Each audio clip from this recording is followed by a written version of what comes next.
ಕದನ ನಡೀತಾ ಇದೆ. ಈ 8 ರಾಷ್ಟ್ರಗಳ ಎಲ್ಲ ಆಟಗಾರರು ಇವತ್ತು ಸ್ಪರ್ಧೆ ನೀಡುವಂಥದ್ದು, ನಿಮ್ಮದನ್ನು ತೋರಿಸ್ರಪ್ಪ ಇಲ್ಲಿ ನೋಡೋಣ ಅನ್ನುವಂಥ ಸ್ಥಿತಿಗೆ ಅದು. ಆದರೂ ಈ ಗೇಮದ ಬಗ್ಗೆ, ಈ ಆಟದ ಬಗ್ಗೆ ಎಲ್ಲರಿಗೂ ಕುತೂಹಲ. ಇದು ಇಂಡಿಯಾ ಸಲ ಗೆಲ್ಲಿ ಸರ್ ಭಾರತೀಯರಿಗೆ ನಮ್ಮ ದೇಶ ಗೆಲ್ಲಲಿ, ಮತ್ತು ಈ 3 ಜನನು ತಮ್ಮ ಶಕ್ತಿಯನ್ನು ಪ್ರದರ್ಶನ ಮಾಡಲಿ, ತೋರಿಸಲಿ ಅನ್ನುವಂಥ ಮಾತುಗಳು ಭಾಳ ಚರ್ಚೆ ಆಗ್ತಾ ಇದ್ದಾವೆ.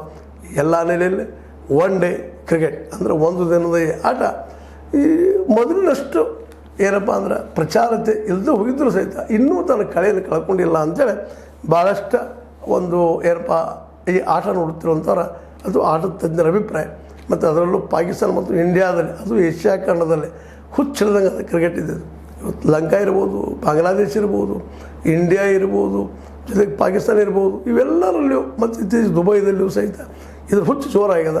ಹೀಗಾಗಿ ಈ ಒಂದು ಒಂದು ದಿನದ ಕ್ರಿಕೆಟ್ ಈ ಮುಂದಿನ ಮಾರ್ಚ್ 9ರವರೆಗೆ ಏನೇನು ಆಗ್ಬೋದು, ಏನೇನು ಆಗಲಿಕ್ಕಿಲ್ಲ ಅನ್ನೋದು ಸಹಿತ ಈಗ ಎಲ್ಲರೂ ಕುತೂಹಲದಿಂದ ನೋಡ್ತಾ ಇದ್ದಾರೆ.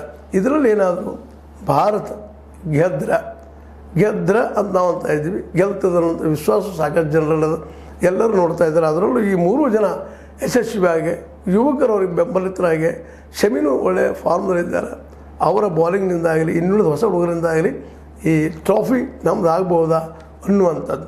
ಯಾಕಂದರೆ ಈಗಾಗಲೇ 2013 ಅಂತ ನಮಗೆ ನಾವಿದ್ದಂಥವ್ರು ವಿಶೇಷವಾಗಿ ನಿಮಗೆ ಗೊತ್ತಿದ್ದಂಗೆ ನಾವು ಸೆಮಿಫೈನಲ್ಗೆ ಹೋಗಿದ್ದದ, ಅದೇ ಕಾಲಕ್ಕೆ ಏನಪ್ಪ ರನ್ನರಪ್ಪು ಆಗಿದ್ದದ, ಜೊತೆಗೆ ಚಾಂಪಿಯನ್ 2013ರಲ್ಲಿ ಆಗಿದ್ದೀವಿ, ಮುಂದೆ 2017ರಲ್ಲೇ ರನ್ನರಪ್ ಆಗಿದ್ದೀವಿ.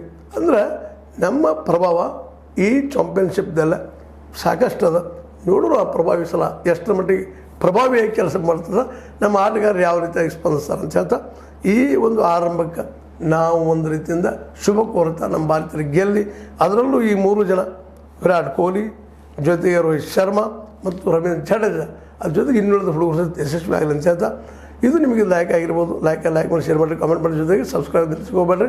S16 ನ್ಯೂಸ್ ಇದು ಸತ್ಯದ ಕೈಗನ್ನಡಿ ವಂದನೆಗಳು.